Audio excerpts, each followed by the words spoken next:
Bien, vamos a continuar entonces con esta segunda parte de la clase 5 que había quedado pendiente. Recuerdan ustedes que en el texto de Lagash habíamos avanzado en el capítulo 2 en la propuesta de la clasificación de las escuelas de psicología que Lagash nos traía. Y después la habíamos articulado con los tipos psicológicos introvertido-extrovertido de Jung. Habíamos llegado a este esquema que sintetiza un poco el recorrido de esa primera parte de la clase 5. Y ahora vamos a presentar lo que ya habíamos anticipado en la lectura, al final de la segunda página, estas 5 oposiciones con las que Lagash argumenta, le da más fuerza y empieza a mostrar la utilidad de manejarnos con esta clasificación. Estas oposiciones entonces vienen a argumentar, a darle más fuerza, a solidez a esto que él había afirmado, y empieza a mostrar que, bueno, si las usamos podemos empezar a movernos dentro del campo de la psicología con ciertos criterios orientativos y nos va a mostrar la operatividad de esta clasificación, en tanto va a ir aislando la clasificación oposiciones que nosotros las vamos a presentar en categorías. Pero antes de eso, vamos a la frase con la que él inicia la presentación de estas 5 oposiciones. Entonces decía, vamos a recordarla, ya la habíamos comentado, pero la vamos a recordar. Dice así: es posible definir un naturalismo y un humanismo psicológico. Es decir, es la clasificación que ya habíamos presentado en 2. O si una clasificación binaria, el dilema, como él decía en un momento. Binaria y en oposición. Se los puede oponer punto por punto al naturalismo y al humanismo. Se los puede oponer, eso es lo que va a hacer ahora. Aunque de un modo demasiado esquemático. Este es el broche de oro con el que vamos a terminar este recorrido. Ya nos advierte, y lo habíamos dicho, por esta clasificación y estas oposiciones que él va a mostrar ahora en el texto, en las próximas páginas, que nosotros las vamos a ir comentando acá. Estas oposiciones son un poco esquemáticas, dice. Así que ya medio como que nos está anticipando que después va a hacer algunas declaraciones de cómo hay que utilizar estas oposiciones. Si tienen un valor operativo, como decíamos recién, para movernos en la realidad, ojo, nos dice Lagash. Esto hay que usarlo con cuidado, no es con los ojos cerrados, hay que tener criterio. Entonces él nos advierte de cuál es el criterio. Más adelante lo vamos a ver, al cerrar este recorrido, cerramos con eso. ¿Cuál es el criterio que tenemos que tener en cuenta si vamos a utilizar estas oposiciones? No es a blanco o negro como decíamos el otro día. En el medio hay colores. Entonces por ahí va el tema de la advertencia que él ya nos está diciendo. Nos está dando una advertencia de cómo hay que, en la realidad, moverse con estas oposiciones que va a presentar. Bien, vamos entonces a las oposiciones. Las 5 oposiciones.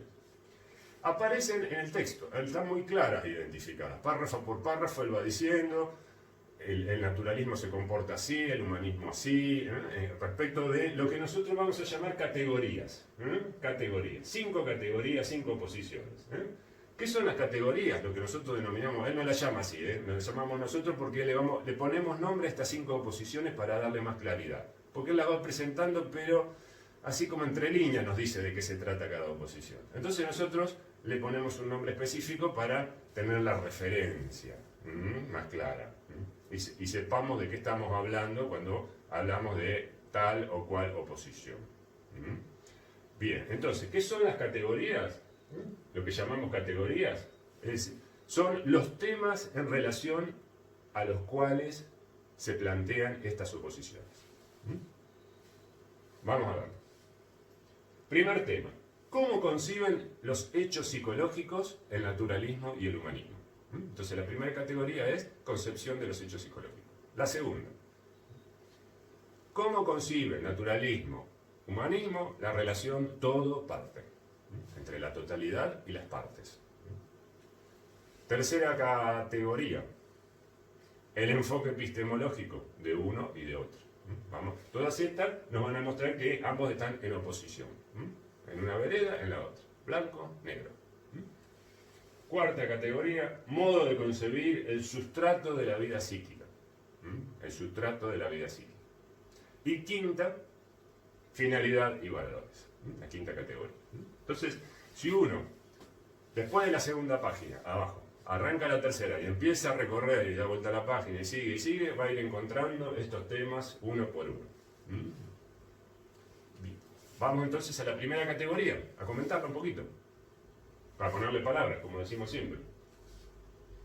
Entonces, en las próximas diapositivas, los cuadros que aparecen son siempre los mismos, estos, y los llenamos de acuerdo a las categorías. Siempre recortando algunas cuestiones de los párrafos que Lagash va escribiendo. Nos detenemos en cada párrafo, aislamos algunas cosas, las oposiciones, las principales cuestiones y seguimos a la otra categoría. Ese es el recorrido. Entonces, las psicologías humanistas, en relación a la concepción de los hechos psicológicos, ¿qué es un hecho psicológico para cada una de estas dos vertientes dentro de la psicología? Bueno, para las escuelas de psicología humanista, los hechos psicológicos son contenidos de conciencia. Es decir, uno se tiene que asomar a la conciencia y ver qué hay ahí adentro. Ese es el territorio. Claro, recordemos siempre, territorio del sujeto, territorio del objeto. Entonces, la palabra conciencia obviamente tiene que aparecer acá. Vivencias. Vivencias. Como la realidad la experimento internamente. Cómo se refleja en términos de una vivencia del mundo, vivencia de situaciones que estoy atravesando como ser vivo que soy, como organismo viviente, como diría Lagash. Entonces, ¿cómo se traduce eso que me pasa con el medio, pero cómo se traduce en términos de vivencia? Lo vivo. Cada uno vive su mundo de una manera distinta. Y la existencia vivida, es decir, la existencia no en tanto la perspectiva del objeto, sino en tanto el sujeto se apropia de eso que el objeto le informa. Estamos ahí en la vertiente introvertida de Jung, no sé si ustedes recordarán esa postura. Bueno, ¿se acuerdan de ese momento subjetivo que tiene la percepción? Que decía Jung. Toda actividad perceptiva tiene un momento subjetivo respecto del cual el introvertido lo agranda. Entonces acá estamos viendo palabras que nos muestran cómo ese momento subjetivo de la percepción se agranda en la interioridad del introvertido. Y se traduce después en conceptos psicológicos. Entonces, las escuelas de psicología analizarán y estudiarán científicamente estos contenidos de conciencia. Lo vamos a ver como el profesor Wundt en Leipzig, Alemania, estudiaba los contenidos de conciencia en un laboratorio. Entonces, ahí es ciencia. Estamos en la ciencia. Las vivencias, todo esto, pero desde la perspectiva científica. Por eso hablamos del concepto y del abordaje científico de estas categorías. Psicologías naturalistas, la línea del objeto. ¿Cómo piensan el hecho psicológico desde la perspectiva del objeto estas psicologías naturalistas? O el naturalismo psicológico, o psicologías objetivistas. Siempre estamos hablando con lo mismo, de lo mismo. Con distintos términos nombramos lo mismo. Tienden a eliminar la conciencia. Si ya el sujeto, correcto sujeto, acá viene el objeto, dicen ellos. Cuanto menos sujeto haya ahí, más cómodos se van a sentir, y más a gusto, y más a pleno, y más realizados se van a sentir los representantes de estas escuelas de psicología. El caso extremo que vamos a ver, allá por, yo estimo que octubre más o menos, si todo marcha bien, es el del conductismo. El conductismo de Watson no tiende a eliminar la conciencia, la elimina directamente. ¿Se acuerdan que nosotros decíamos, es el Chuck Norris de las psicologías naturalistas, Watson? Bueno, ahí estamos. La ve a la conciencia y le tira con todo lo que tiene. Eliminemos la conciencia de la psicología. De la psicología. La psicología no se tiene que ocupar de la conciencia, dice Watson. Watson dice eso. Lo vamos a leer en el texto. Bueno, así de radicalizada es la posición de esta. Así arranca, radicalizada. Después se va suavizando. No él un duro, siempre un duro. Los seguidores. Después vamos a comentar todo eso. Es muy interesante cómo las escuelas de psicología se van de alguna manera, no sé si adaptando, pero revisando los conceptos de los fundadores. ¿Tiende a eliminar la conciencia? Bueno, entonces se concentra en ¿qué? En cosas observables, como son los objetos del mundo, en cosas. Y la conducta, el comportamiento, podemos decir que tiene la estructura de las cosas, se ve, están ahí, uno las puede ver. No es algo privado, como podrían ser los contenidos de conciencia, que son de sujeto del mundo interior. No, estos son del mundo exterior, se ven, son públicos. Entonces, le viene mucho mejor a la ciencia, porque la ciencia, todo lo que va generando, en términos de avances, de conocimiento, los muestra, para que la comunidad científica, y después el resto, si se aplica, la comunidad científica vea, critique, ponga a prueba los nuevos descubrimientos. Entonces se hace público. En cambio, acá es un poquito más complicado el movimiento. Vamos entonces a la segunda categoría. Relación todo parte. Volvemos de vuelta. Acá el hecho psicológico es una totalidad, dicen los humanistas. ¿Qué quiere decir? Que conciben al organismo en relación con el medio como una totalidad. Primero, parten de ahí. Si el organismo responde dentro de un contexto, del medio ambiente. Y entonces la mirada es total. Aislar, dicen ellos, es artificial. Es un segundo momento, que no hay que evitarlo, pero seamos conscientes de que si estamos aislando al individuo o al organismo del medio ambiente para estudiarlo, ya eso le va a producir alteraciones, modificaciones. Y hay que tenerlo en cuenta. Primero está el todo, después está la parte. Primero está el todo, después está la parte. Todo, y aíslo una parte para estudiarla, si es necesario. Pero lo conveniente, dicen ellos, es la mirada holística, integral. Psicología naturalista. Esto es muy interesante porque es lo que ya vamos a empezar a ver en la próxima clase. Ya estamos anticipando temas de la próxima clase. ¿Qué es el atomismo? El atomismo pertenece al periodo presocrático de la filosofía.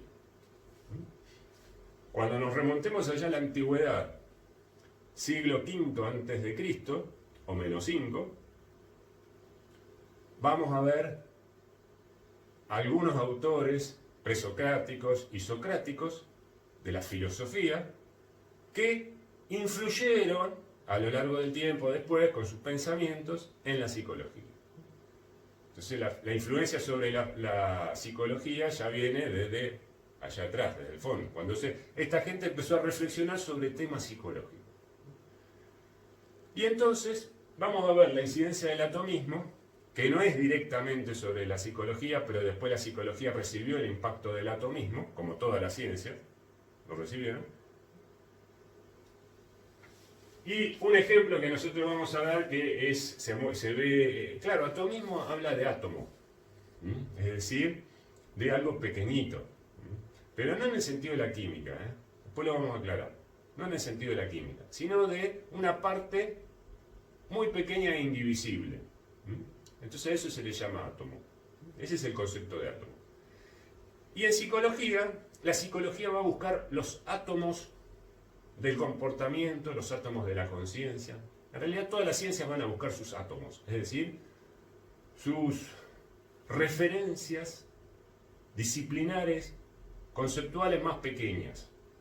Más pequeñas. En el caso de la psicología, vamos a dar un ejemplo, después lo vamos a estudiar a fondo esto, a fondo, con el reflejo condicionado de Pavlov. El reflejo condicionado podemos decir que es un átomo de conducta. Puede parecer oscuro esto, tengan fe, después lo vamos a demostrar, por ahora intuyan el concepto. La conducta es una totalidad, podemos decir, que está conformada por pequeñas partes.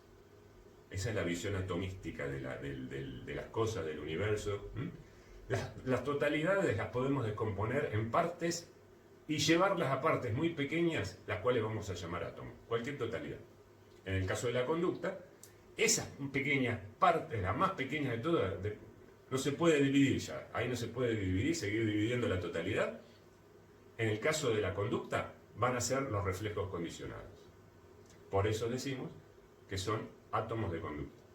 Cualquier conducta la puedo explicar como la suma de reflejos condicionados, es decir, la suma de pequeñas partes.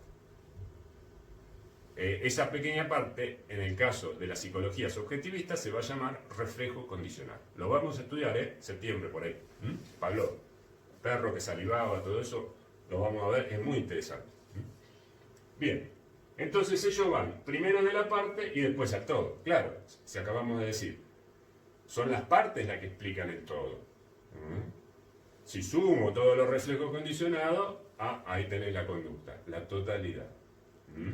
Entonces, el movimiento es al revés. Estos parten del todo y artificialmente llegan a la parte. Esto no, esto dice, somos atomistas, herederos de la tradición atomista, presocrática. Entonces, buscamos las partes y con eso explicamos cualquier cosa, como combinación de partes, o de átomos, en este caso. Bien. Segunda oposición, relación todo-parte. Vamos a la tercera. Enfoque epistemológico. Bueno, nuestra querida palabra epistemología, por todos lados. ¿Qué significa esto? ¿Cómo piensan el conocimiento? La estructura del conocimiento, los métodos, todo eso. Enfoque cualitativo, no cuantitativo como el otro. Esto es cualitativo. Y si es cualitativo, ¿qué van a hacer? Y bueno, en ese enfoque van a describir, comprender e intuir los fenómenos psíquicos o los fenómenos de la conciencia. Al sujeto se lo comprende. El significado de lo que le pasa, de la vivencia, de la existencia vivida, la tiene que poner en palabras, le da un sentido. Entonces, describir, comprender, intuir los fenómenos psíquicos. De esa manera voy llegando al fenómeno psíquico o al hecho psicológico. A través de la descripción, la comprensión, etcétera, etcétera, etcétera. Es decir, un enfoque más cualitativo busca tipos ideales, como Jung. Jung es un clásico ejemplo de representante de psicologías humanistas, y en estos tipos ideales que él va describiendo, nos va contando. Si ustedes leen alguna vez el libro Tipo Psicológico, que es un libro muy arduo porque él es muy minucioso en las descripciones, va haciendo un recorrido por distintos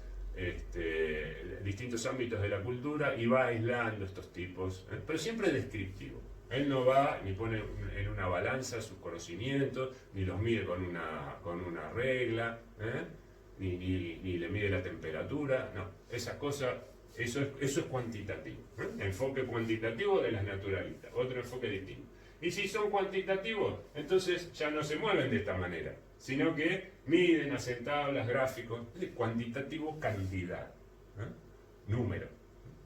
Entonces, ¿cómo obtengo un número? Mido, entonces tengo un número. Y después, ¿qué hago con el número? Y tablas, gráficos, curvas, eso. Es decir, el lenguaje de las leyes, el lenguaje de las ciencias naturales. Las ciencias naturales hacen eso. Lo físico, la química, la biología, etcétera, etcétera. Y bueno, también toman nota, y después hacen la formulita, la velocidad del espacio sobre el tiempo, ¿no? La fuerza de la masa por la aceleración, ¿no? Entonces llegan a esas fórmulas que son leyes generales, entonces ahí va marchando el conocimiento científico.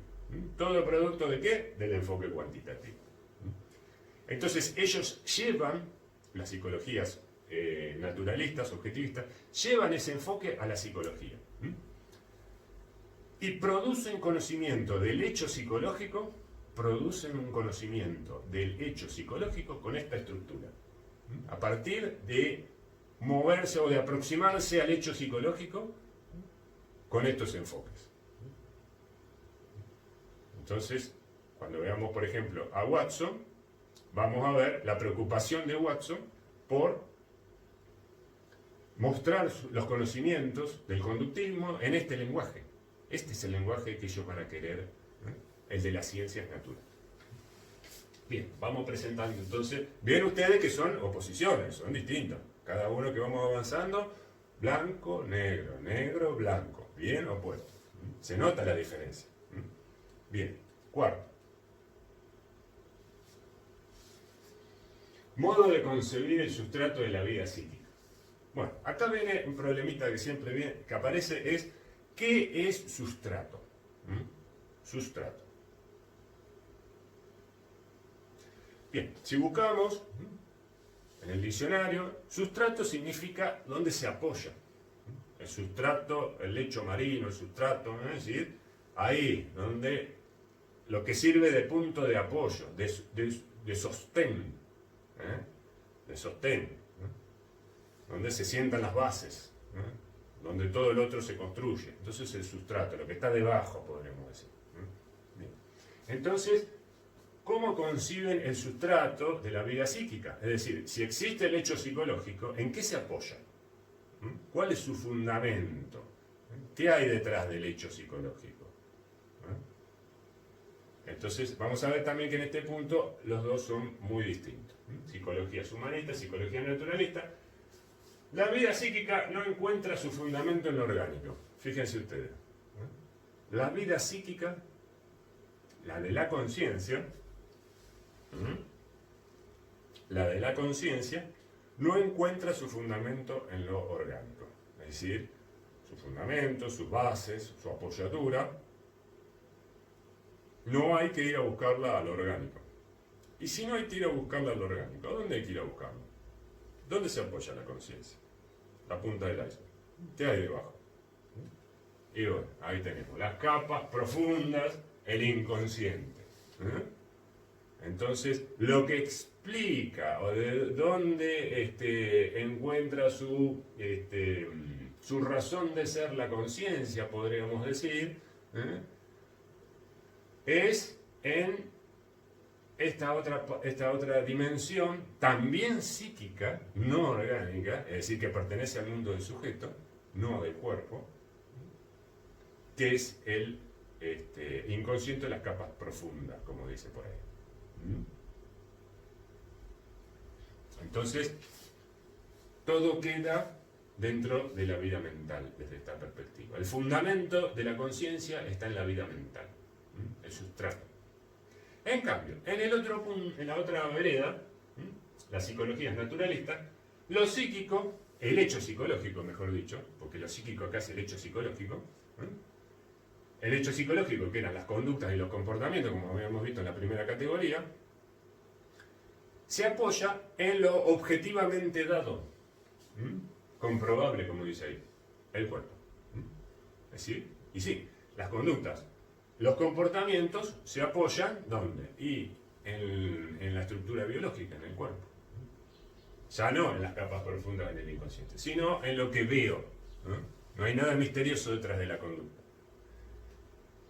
Podría ser en el sistema nervioso, y sí pertenece al cuerpo. Podría ser. O podría ser, como dice Watson, que le gusta más, las glándulas y los músculos. Es decir, el sistema efector. Ahí está el fundamento o el sustrato de la conducta. Cuando lleguemos a Watson también, vamos a ver que él desconfía un poco del sistema nervioso. Lo va a llamar la caja de Pandora, de las psicologías mentalistas de acá. La caja de Pandora de la psicología mentalista, así lo llamo.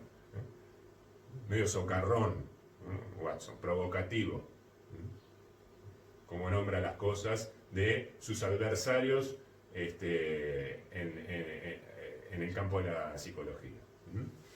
Vamos a explicar qué significa eso. Pero en principio, cuerpo. Bueno, y el tinto se lo dejo a ustedes porque, por dos razones. Porque es muy fácil y porque nunca entendí cuál es el valor operativo de la finalidad y los valores en esta perspectiva. Lo que dice Lagash ahí es medio oscuro, confuso. Quedémonos con estos cuatro y dormimos tranquilos. Porque el otro a uno le trae una preocupación porque nunca cierra.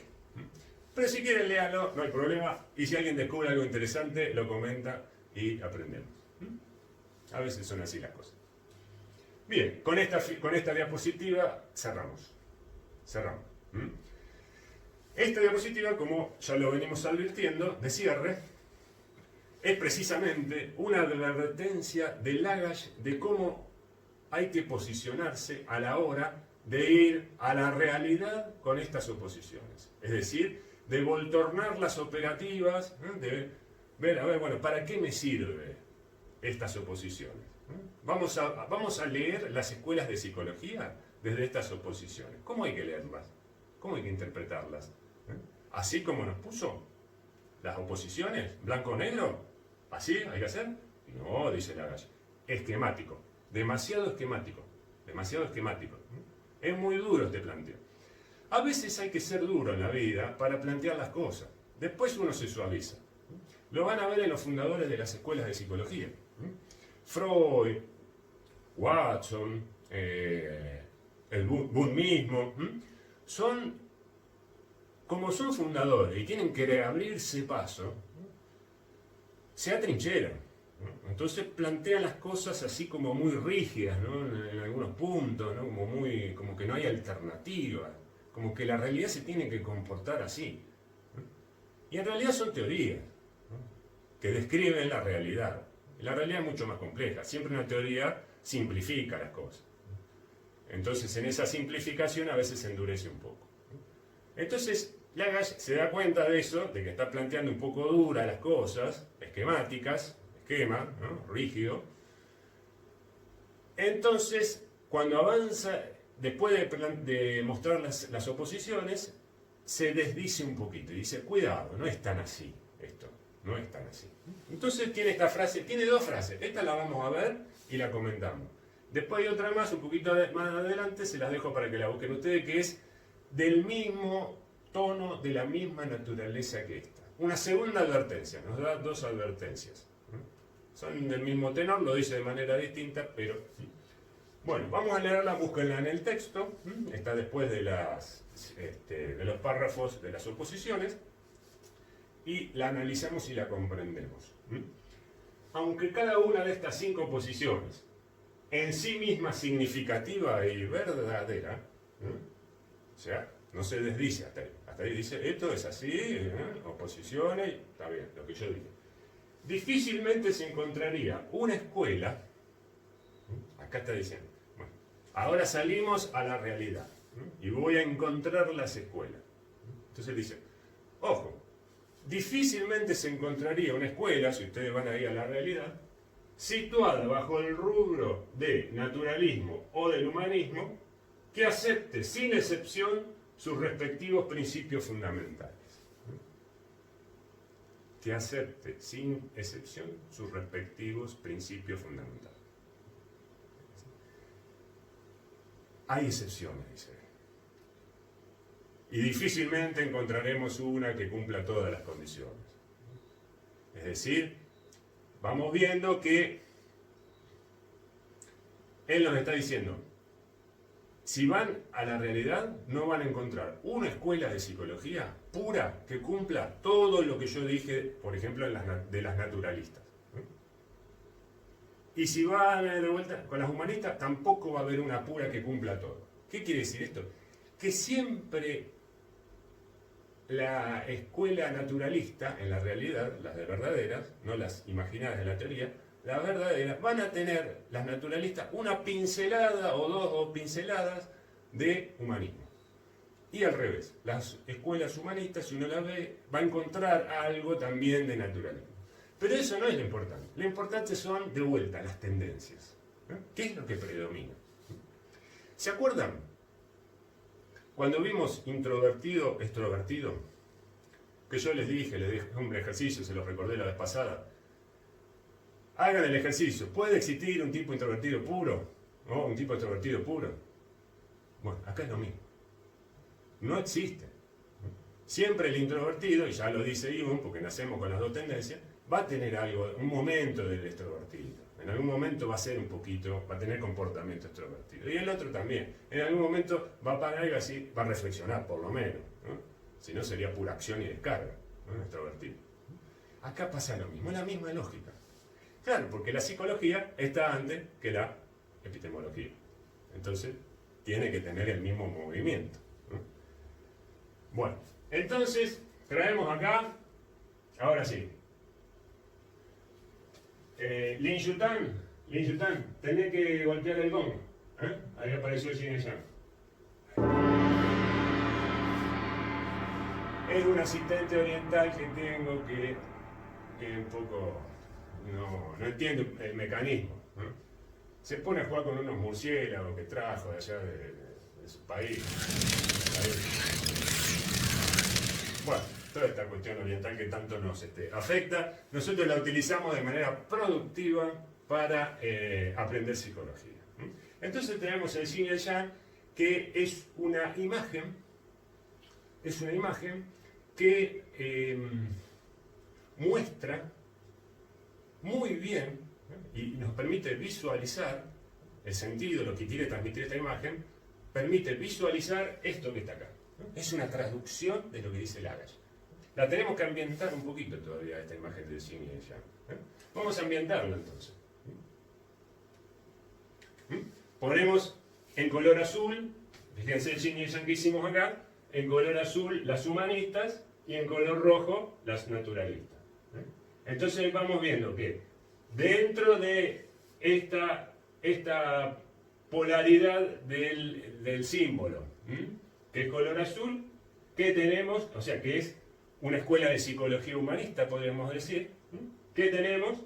Tenemos una pincelada de rasgos naturalistas. Como dice la interpretación popular de esto, dentro de la luz siempre hay un punto de oscuridad y dentro de la oscuridad siempre hay un punto de luz.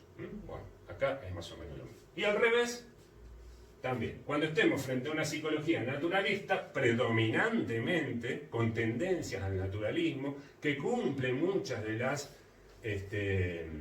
cualidades que acabamos de describir acá, que cumple muchas de esas, entonces es una tendencia, siempre vamos a encontrar, de vuelta, una pincelada, es decir, cualidades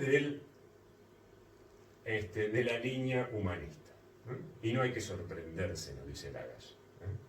Difícilmente, ¿no? Acepte sin excepción. Ese sin excepción son los puntos acá.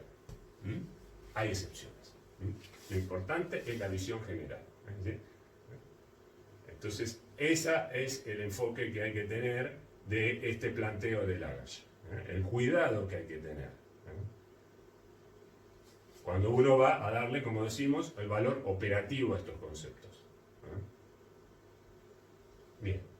Pero este esquema ordena. Eso es lo interesante. Dentro de la bolsa, este esquema ordena. Este esquema de oposiciones. Bueno, después vamos a ir ejemplificando. En la medida que avancemos en las escuelas de psicología, vamos a ir ejemplificando y diciendo, esta es humanista. Pero fíjense, miren lo que hacen. Miren cómo trabajan acá en esta cuestión. ¿Qué están utilizando? Están utilizando un rasgo de los naturalistas. Y del otro lado lo mismo. Bueno, cerramos con esto. Acá cerramos el capítulo 2 de Lagash. Cerramos el texto de Lagash, de la unidad de la psicología. Ya hicimos capítulo 1 y 2 en profundidad. Ustedes se dan cuenta que trabajamos en profundidad. ¿Por qué? Para darle para señalar la importancia de este texto. Arrancamos de esta manera la materia. ¿Por qué? Vamos a seguir. O sea que nos organiza la materia, como ya lo dijimos este texto. A partir de ahora vamos a ver las cosas de esta lógica. Pero ya la fundamentamos. Entendemos de dónde provienen las cosas. Ustedes no tienen que creerme. Ahora pueden dar razones. ¿Por qué? ¿Por qué las cosas son así? Desde una perspectiva. Puede uno estar equivocado o no. Pero por lo menos le damos fundamento. Y si estamos equivocados lo vamos a ir corrigiendo. Porque la ciencia avanza así. Y ustedes van a ver que las cosas que, como decíamos la vez pasada, la clase pasada,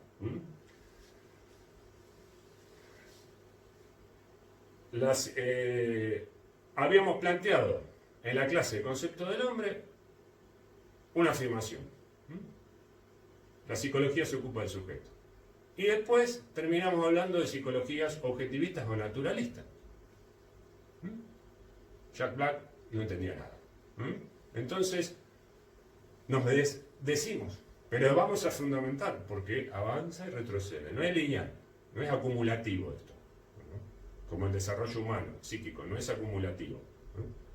Sino que lo nuevo se va incorporando a lo viejo, se resignifica y así va creciendo. Bien, entonces, para la vez que viene, clase 6, ya nos metemos con la línea histórica, como lo anticipamos. Vamos a ir hacia la Grecia, a la antigüedad, los filósofos, allá atrás, y ahí vamos a ver cómo empezó todo. Entonces, cómo empezaron a rodar los conceptos. Todavía de una manera muy difusa, muy general, sin una orientación específica, pero ahí se van ya apareciendo, van germinando las ideas que van a recorrer siglos y que después van a ser posibles las escuelas de psicología, a partir de fines del siglo XIX, 1879. Ese va a ser el punto de llegada. Como llegamos ahí a la constitución del campo científico de la psicología. Pero tenemos que irnos para atrás y hacer unos señalamientos, unas indicaciones, unos punteos de cosas que fueron pasando a lo largo de los siglos y que después hicieron posible, como decíamos recién, el surgimiento y la constitución de estos sistemas, escuelas, corrientes, disciplinas psicológicas. Entonces, para la próxima hay que ir leyendo. La clase 6 hay que ir leyendo. Del capítulo de Heilbreder, ahora le vamos a dar mucha importancia a esta autora, Heilbreder, Edna Heilbreder, y vamos a ir leyendo la psicología precientífica. Fíjense ustedes, ya nos está diciendo antes de ser científico, precientífico, todo ese periodo. Y también el texto de la profe Victoria Tomasi, Trabajo final de adscripción docente. Es un texto que ella escribió, basado un poco en este otro texto y otras cosas que ella le fue agregando. También tómenlo de referencia porque ahí ella sintetiza, resume y le da otra perspectiva